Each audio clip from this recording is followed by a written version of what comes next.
Kabupaten Tabalong kini menjadi kiblat bagi investasi dalam negeri di Kalimantan Selatan. Pada tahun 2022, penanaman modal dalam negeri di Kabupaten Tabalong merupakan yang tertinggi se-Kalimantan Selatan dengan nilai 3,2 triliun rupiah. Kemudahan pelayanan perizinan menjadi faktor pendukung meningkatnya investasi di Tabalong. Melalui Mall Pelayanan Publik, pemerintah Kabupaten Tabalong terus mengupayakan untuk mempermudah pengurusan perizinan dan non-perizinan. MPP Tabalong didukung puluhan layanan publik yang terintegrasi dalam satu lokasi. Sebagai salah satu kabupaten di Kalimantan Selatan, Tabalong memiliki potensi besar pada sumber daya alam dan sumber daya manusianya. Perekonomian Kabupaten Tabalong saat ini bertumpu pada sektor pertanian, perkebunan, dan pertambangan. Di sektor pertanian, Kabupaten Tabalong memiliki potensi besar pada padi dan tanaman hortikultura. Hal ini didukung dengan hadirnya pasar agribisnis. Peluang investasi di sektor pertanian Tabalong masih terbuka lebar, terutama untuk intensifikasi lahan, kegiatan usaha tani, pengolahan dan pemasaran serta berbagai kegiatan pertanian lainnya. Di sektor peternakan dan perikanan, komoditi terbesar di Kabupaten Tabalong adalah ayam pedaging, petelur, dan ayam kampung. Selain itu, Tabalong juga memiliki potensi lain seperti sapi, kerbau, dan kambing, serta ikan budidaya dan ikan tangkap. Di sektor perkebunan, karet menjadi komoditi unggulan Tabalong, sehingga menjadi sentra penghasil karet terbesar di Kalimantan Selatan. Produk perkebunan lainnya didominasi kemiri, kopi, dan kelapa sawit.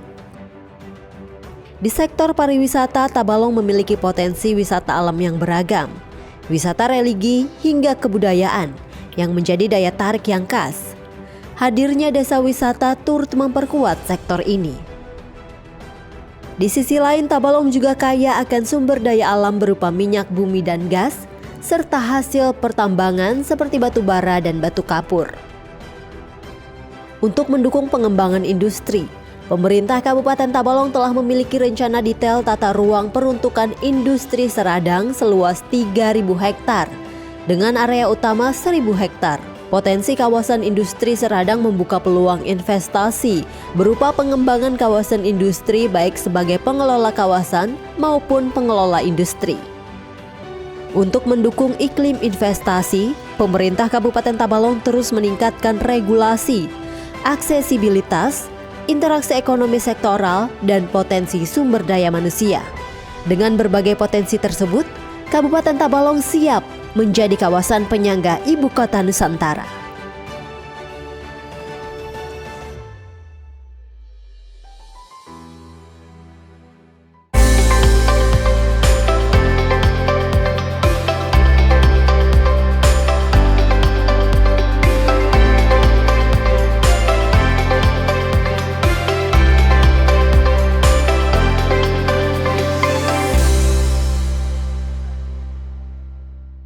Halo pemirsa, salam sehat untuk kita semua. Jumpa lagi bersama saya Rini Kustiani dalam program Teras Negeri. Program Teras Negeri ini dapat Anda saksikan di kanal YouTube Tempo.co. Kali ini kita akan membahas arah baru pembangunan di salah satu wilayah strategis di Kalimantan Selatan, yaitu Kabupaten Tabalong. Di bawah kepemimpinan seorang muda yang progresif, Bupati Tabalong Bapak Muhammad Nur Rifani.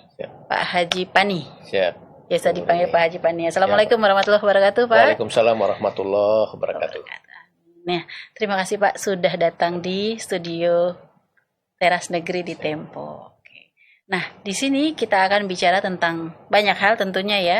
Teman-teman pemirsa juga perlu mengenal apa sih Kabupaten Tabalong itu, potensinya apa, kemudian terobosan apa yang dilakukan oleh Haji Pani. Ya, Pak Haji Pani ini periode pertama ya Pak ya? Baru, periode pertama. Nanti saya beri bocoran nih, betapa beraninya beliau untuk maju dalam pilkada kemarin ya.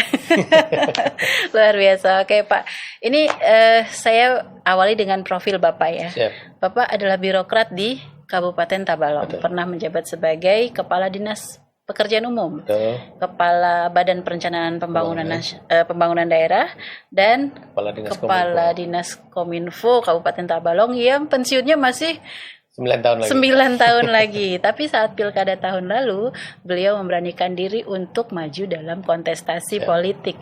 Dan alhamdulillahnya berhasil mendapatkan suara terbanyak dan sekarang menjadi Bupati Tabalong. Pak, kok berani sih Pak? Kan pensiun masih lama. Biasanya kan ASN ya cari aman aja lah Pak, gitu ya. Gimana Pak, itu perjuangan batinnya sehingga memutuskan untuk terjun ke politik dan sekarang alhamdulillah menjadi Bupati. Silakan Pak. Ya, pertama tentu kami tentu ingin bersama keluarga memutuskan ini. Jadi saya memutuskan ini tentu berembuk dengan keluarga istri, keluarga saya, kemudian dengan istri dan anak-anak saya. Dengan keputusan mereka akhirnya mendukung untuk keputusan saya, karena memang niatnya untuk ibadah aja, untuk membangun daerah kami. Kebetulan saya ini lahirnya di Tabalong, putra daerah ya. Putra daerah. Jadi kami berdasarkan pengalaman empiris kami sebagai kepala dinas PU, kemudian di Bapeda yang banyak berkutat dengan data-data dan juga riset ya. Jadi kami berharap nantinya insya Allah kalau saya terpilih bisa mengambil suatu kebijakan yang bisa mensejahterakan masyarakat Tabalong. Jadi niatnya ke sana. Jadi tapi tetap saya dengan keluarga harus sepakat dulu. Kenapa? Karena saya berkeyakinan kalau tidak ada dukungan dari keluarga, bahwasanya apapun yang hasrat atau niat saya ini tidak akan bisa berhasil. Selain ya tentunya sebagai umat beragama, saya terlalu memohon petunjuk kepada Tuhan Yang Maha Esa, Allah Subhanahu Wa Taala. Saya kira itu. Jadi tekad untuk membangun tanah kelahiran, jadi dengan berbagai pengalaman di berbagai tempat. Gitu ya. Ada berbagai tempat, kemudian berdasarkan data-data. Nah, jadi saya berkeyakinan ingin berbakti atau membuat masyarakat Tabalong bisa lebih sejahtera ke depan. Jadi itu. Sekarang sudah menjadi bupati, sudah terwujud ini. Alhamdulillah. Lalu ingin apa Pak? Ingin mewujudkan apa? Ya, jadi, bagaimana caranya juga sekalian? Ya, jadi mungkin saya bisa menjelaskan sedikit. Bahwasanya Tabalong ini terletaknya itu sangat strategis sebenarnya, berada di lintasan dari Kalimantan Selatan, Kalimantan Timur, dan Kalimantan Tengah. Jadi kalau orang dari pusat kota Banjarmasin mau ke Kaltim juga harus lewat kami, atau dari Kalteng menuju Kaltim juga lewat kami, atau sebaliknya. Dan ini adalah potensi yang luar biasa saya lihat. Kemudian Tabalong ini juga merupakan penghasil sumber daya alam yang luar biasa, baik dari sisi pertambangan, batu bara, perminyakan, kemudian juga ada potensi pabrik semen, kemudian ada potensi lainnya ya terkait dengan perkebunan pertanian. Nah, ini merupakan sumber daya yang menurut kami sangat luar biasa dianugerahkan Allah Subhanahu Wa Taala kepada Tabalong. Nah, karena itu harapan saya ke depan bagaimana dengan sumber daya alam yang ada ini bisa dimaksimalkan oleh masyarakat Tabalong gitu ya, bisa menjadi sejahtera gitu. Nah, itu harapan saya waktu itu. Kenapa? Karena Bu Rini ya, 60% penduduk Tabalong nih sebenarnya adalah masyarakat petani dalam arti luas.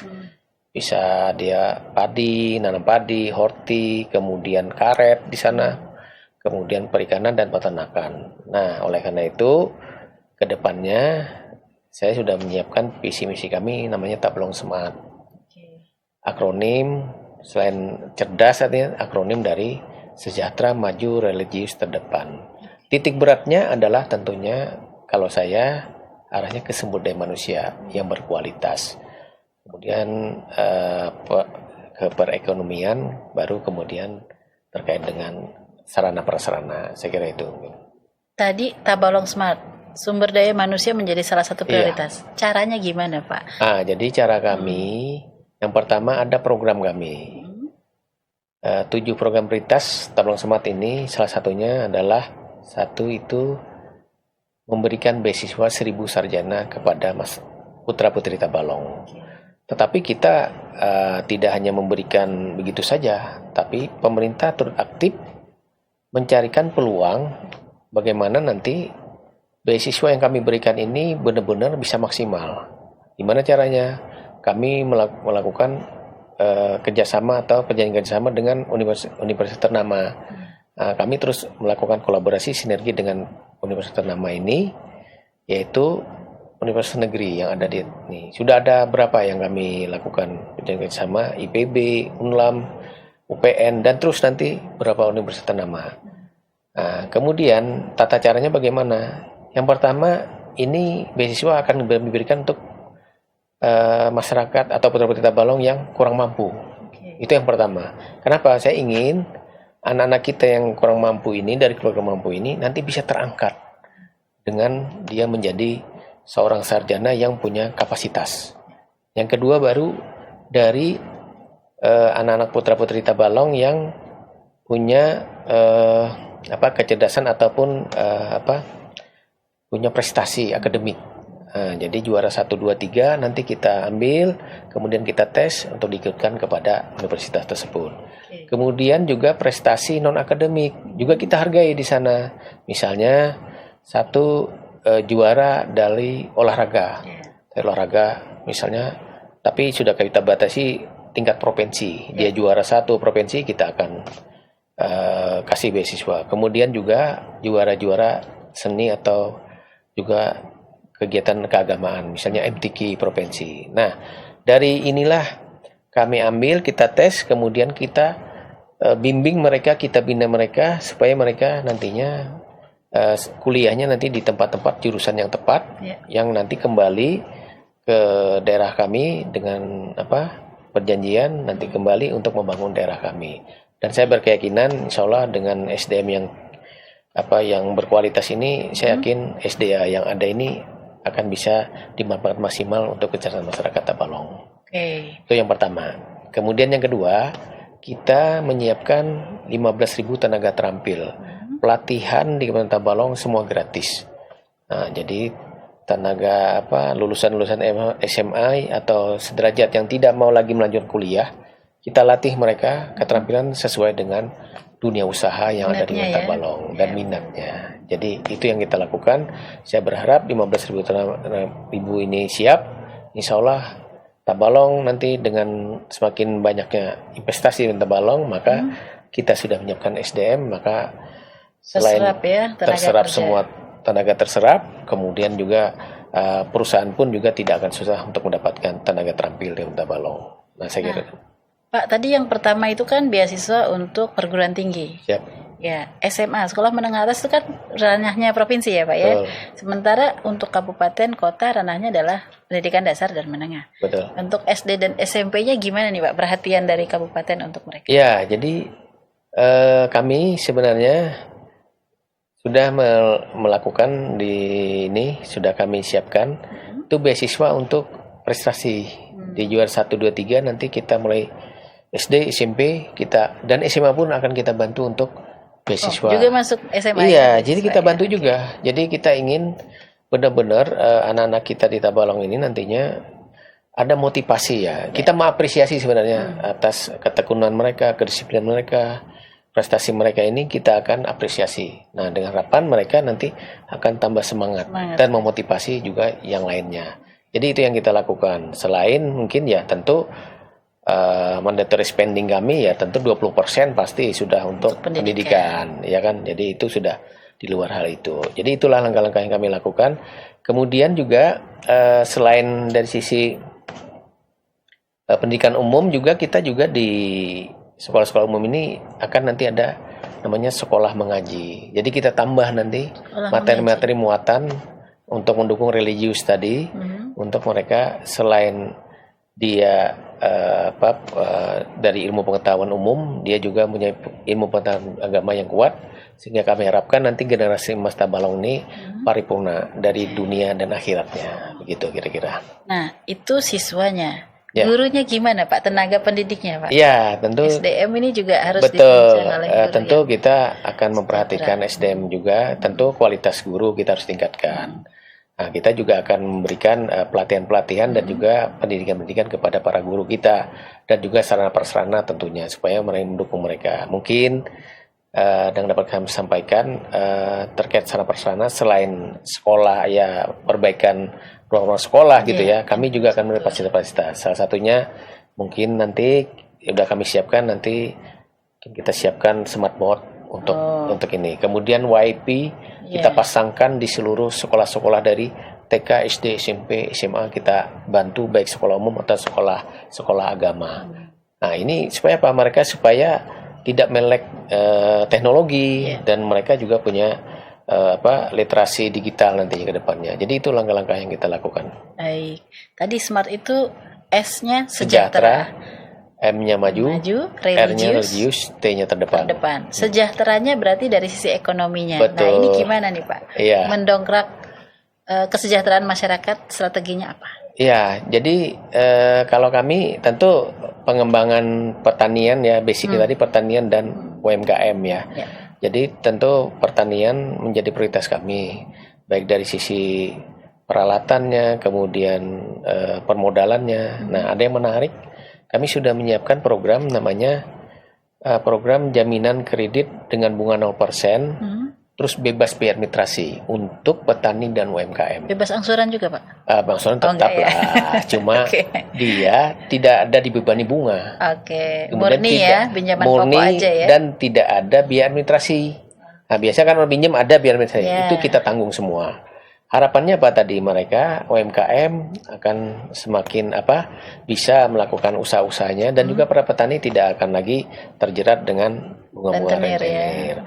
Kemudian untuk petani kita ada namanya program Bela Tani, beli beras petani bukan dari dana APBD, tapi dari dana zakat, infak, sedekah atau sumbangan dari ASN. Nah ini kita belikan, nanti kita kumpul, kita belikan beras petani di atas harga pasar. Kenapa dia? Supaya mereka semangat untuk bertani. Nah kemudian berasnya ini akan dibagikan untuk kaum duafa ataupun orang yang membutuhkan ataupun yang dapat kelaparan. Sehingga harapan kami ada dua hal yang kita dapat nanti. Pendapatan masyarakat akan meningkat, khususnya petani yang 60% tadi, maka tentu kesejahteraannya juga akan meningkat. Yang kedua, tidak ada lagi orang-orang di Tabalong yang akan kelaparan karena semua akan tercukupi berasnya. Kebutuhan pangannya terpenuhi. Tahanan pangannya terjaga juga. Betul. Jadi begitulah kira-kira yang kita lakukan. Kemudian untuk selanjutnya kita juga tadi memberikan pelatihan-pelatihan kepada para petani kita dan juga para ibu-ibunya. Pelatihan-pelatihan yang nantinya bisa produk-produk yang disediakan bukan hanya berupa bahan baku aja, tapi mendapat tambahan nilai value dari hasil produk tersebut. Nah itu yang kita lakukan. Kemudian kita latih juga sampai jualan online segala. Nah jadi ini yang kita lakukan. Makanya ada WiFi yang kita dukung di tiap desa. Satu desa satu WiFi gratis. Kita siapkan itu.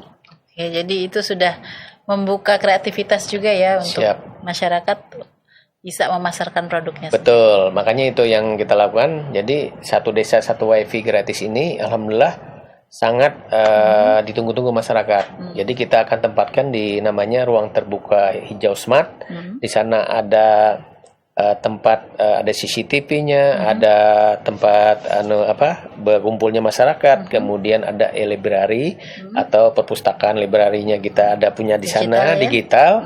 Nah, kemudian juga kita juga meletakkan WiFi ini harapannya tadi supaya pendidikan knowledge dapat di sana, kemudian juga harapannya literasi digital akan ada tersebut dan digitalisasi ekonomi terjadi. Nah, itulah yang kita lakukan.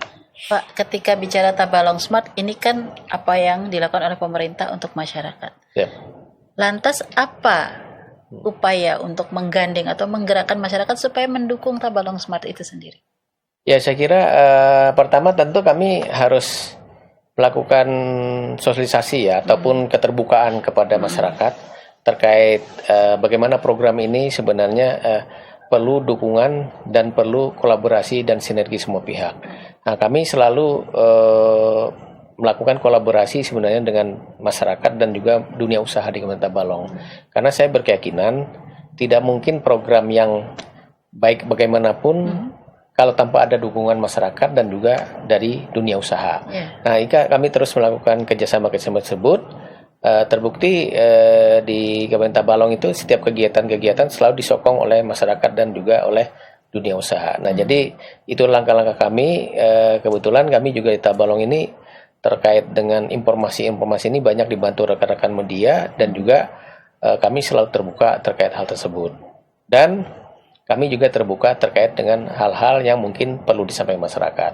Selain e-lapor yang sudah ada platformnya, kami sudah menyiapkan space atau wadah namanya di Tabalongpedia itu Halo Tabalong. Jadi silakan masyarakat menyampaikan masalah pengaduan, kritik ataupun dukungan terkait program-program ini sehingga program ini menjadi sempurna dan bisa dirasakan dan dimanfaatkan masyarakat maksimal. Saya kira itu. Jadi milik semua ya. Nah itu, jadi mereka ada rasa memiliki. Betul. Gitu. Bapak tadi menyinggung dunia usaha. Betul. Artinya ada investasi. Betul.